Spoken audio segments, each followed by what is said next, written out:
ফেনীর ভাষা শহীদ আব্দুস সালামের গ্রামের বাড়ি দাগন ভুইয়ার সালামনগরে পাঠাগার এবং জাদুঘরে চলছে আলোচনা সভা।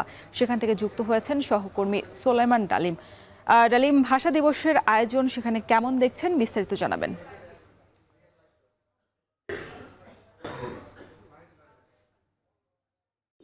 একমাত্র যে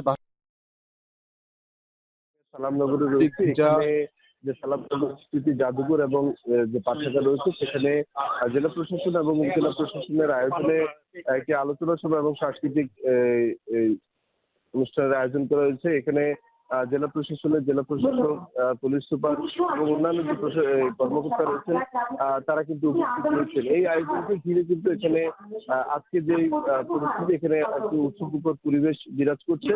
তবে স্থানীয়রা যেমনটি বলছেন যে 21শে ফেব্রুয়ারির আন্তর্জাতিক মাতৃভাষা দিবসের এই দিবসটি এলেই কিন্তু এই যে ভাষা শহীদ সালাম জাদুঘর এবং এখানকার যে পাঠাগার রয়েছে সেটির কদর বাড়ে। বাকিটার সময় কিন্তু এই যে স্থানীয় রয়েছে এখানকার খুব একটা নজর প্রশাসনে থাকে বলে তারা আমাদেরকে জানিয়েছেন। তারা যেমন বলছেন যে ফেনীর একমাত্র যে ভাষা শহীদ আব্দুল সালাম রয়েছে তার স্মৃতি রক্ষার্থে এবং আন্তর্জাতিক মাতৃভাষা দিবসের যে চর্চা সেটি করার জন্য ভাষা শহীদ জাদুঘরের বই এবং অন্যান্য গবেষণাপত্র চলছে, এইসব বিষয় থাকার কথা, সেগুলো কিন্তু অপ্রতুলতা রয়েছে, যার কারণে কিন্তু স্কুলের যে সাধারণ পাঠক এবং অন্যান্য যে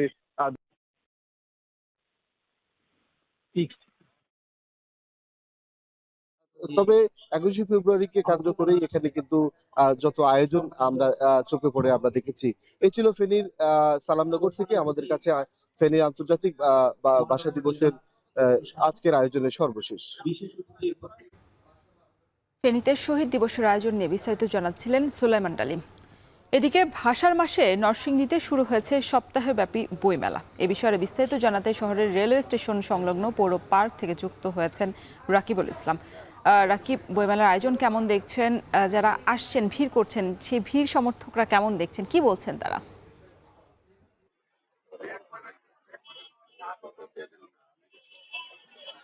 নরসিংদীতে কিন্তু সপ্তাহব্যাপী বইমেলা শুরু হয়েছে। আজ সকাল 9:30টার দিকে জেলা প্রশাসন থেকে এই বইমেলাটি উদ্বোধন করেন। আমরা সকাল থেকে এখানে ছিলাম। আমরা সকাল থেকে যেমন বিভিন্ন বয়সের, বিশেষ করে শিক্ষার্থীরা আসলে এখানে আসছেন।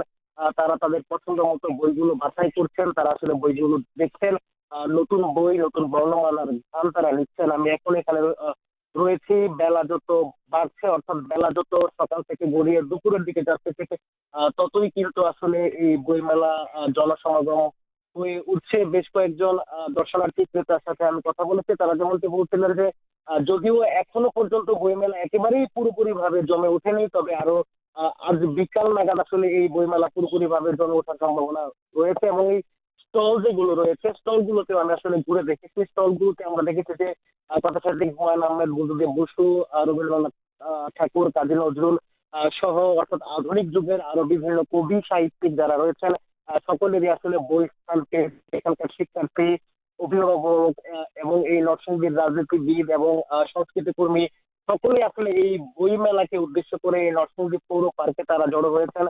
তারা আসলে নিজেদের মধ্যে আনন্দ ভাগাভাগি করছেন এবং আমাদের এই